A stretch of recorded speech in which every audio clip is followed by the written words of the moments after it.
these Banshees cloaking and coming back for cover, trying to get repaired here. But, I mean, seriously. Oh, here we go. This is what we're talking about. Zerglings, tons of these little explosive Baleen guys. This is just going to be bad. CuePhoenix is just going to get destroyed here. Let's, we can watch this group of Baleens come down. So we got an observer up there, so, or an overseer. That should negate the cloaking advantage of those Banshees. Looks like he's just going to hang out. That's really surprising. A couple of Munilists up here just hanging out at the spawn point of those Banshees. Banshee hanging out here, not doing very much. Oh, here comes the flood. Zerglings coming in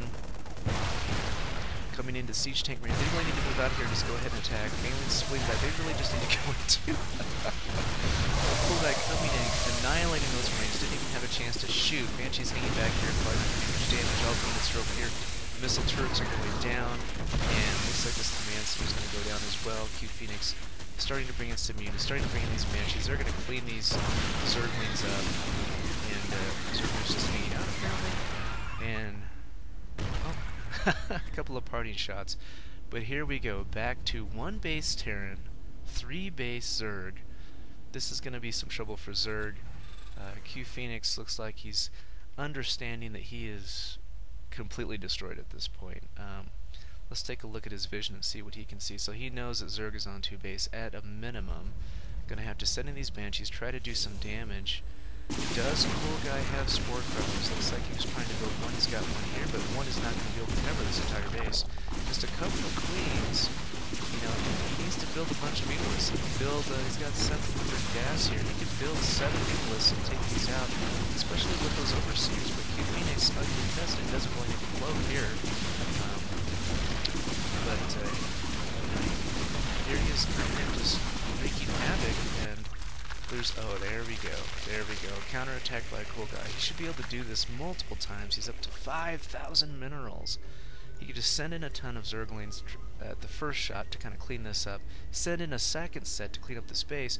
KoolGUY should be able to take this handily, even though these Banshees are starting to destroy his economy. It doesn't really matter, because he has so many minerals. He could lose all of his workers. It's fine. Uh-oh, there's this fire. Okay, so now his Munilisk option is out. He's researching upgrades off these Evo Jeepers. That's going to be able to do a lot of damage. These guys are just waiting around for something to happen here. No Spore Crawlers being built at either of these bases. He could build a ton of Spore Crawlers, completely negate this Banshee harass, but looks like he's just kind of hanging out. If we look at the production tab, he's building 2 Spore Crawlers. CuePhoenix not building anything, but of course he doesn't have much of a base left at this point. Let's see, where are those Spore Crawlers being built? They're definitely not being built in the main base, and here we go, a couple here. But, I mean, he's got 5,000, he can build a ton. He's got larvae just sitting around, he can build a ton of drones to build Spore Crawlers, or just, he's going to need those drones or Zerglings or something. And here comes an attack on CuePhoenix's base. Venus coming and blowing up that tank, going for the second tank, and that's really going to put CuePhoenix's army practically down to nothing, just a couple of Marines and this Banshee force, which, you know, is getting hit by these Spore Crawlers, and he's now down to 3 Banshees there. You know, 3 Banshees is pretty damaging. There's no Spore Crawlers, there's no air defense, but, I mean, KoolGUY still could be building just a ton of anything. He can build Queens while he's building other units. So he could build a Queen here. Looks like he's going for a spawning pool. I mean, he's down pretty bad, so you can't build the Queen without spawning pool. There's a scan from CuePhoenix. He's going to find the space and come out after it. But, you know, these 2 Munilists, they could be coming in doing some damage here. Although CuePhoenix at this point building a couple of Vikings. You know, he's got a couple of missile turrets to defend the back. Okay, there go the Munilists. They should be able to do a little bit of damage here. Watch out for that missile turret. It's going to take one out. And a couple of Marines are going to take that Munilist out. So now KoolGUY, the tables have completely flipped with that Banshee attack. These Banshees just being harassing. The Spine Crawler's just sitting here. Was 1 Spore Crawler here, but that's not going to do much. These Banshees going to skirt around that and go up to the final base for KoolGUY. Completely under the ground, completely under attack. Another Banshee coming up here to hit that spawning pool. Looks like he's trying to build a bunch of Spore Crawlers, which is the correct response. A little bit too late. Will that be in time? Is the question here. You know, now that he's down to 1 hatch, he's going to be in trouble. And landed Vikings. Just now, these couple of Zerglings going to try to do some damage, but these Banshees are completely focused on base trade. And despite all of his bases, CoolGUY had a pretty big disadvantage at this point. He's got a good set of Spore Crawlers, so these are going to hold things out, but being able to swing around, I don't know.